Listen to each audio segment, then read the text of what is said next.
The Bahamas telecommunication company moves one step closer to restructuring its staff complement. Job cuts are imminent as hundreds of employees received letters from BTC's CEO after applications for voluntary separation exercise packages ended. LaDawn Davis sat down with the president of the BCPOU to get an update on the process, who applied, and what's next for the step for the company and the union. With efforts to save $13 million on operational costs before the liberalization of the cellular market, BTC executives say they must reduce staffing levels, which currently stands at 789. And to remain competitive, the company will cut its staff complement by 150. President of the Bahamas Communications and Public Officers Union, Bernard Evans, says that about 50% of those who applied were granted the package. We were in a meeting Tuesday past yesterday with management.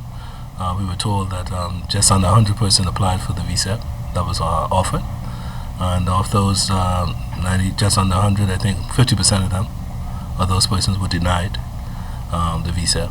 Evans says after that meeting, the union received a letter sent out by CEO of BTC Leon Williams to staff. The letter stated that the process closed and staff exits were completed on March 31st. However, because of the small number of applications, the company is still facing significant shortfalls over the next 2 fiscal periods and are now seeking an alternative other than to complete the remaining staff reductions outlined in the industrial agreement.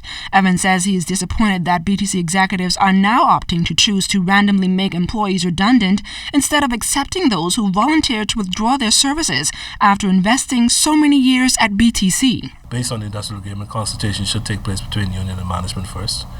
We got 4 months before they can let anybody go from a redundancy aspect.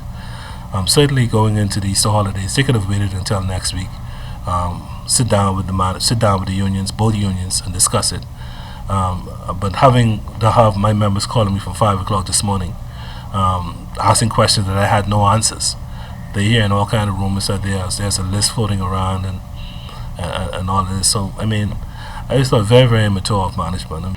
Evans says there were several reasons for so few people applying for the package. We were seeking more weeks on the redundancy, not on the VSEP offer. We were.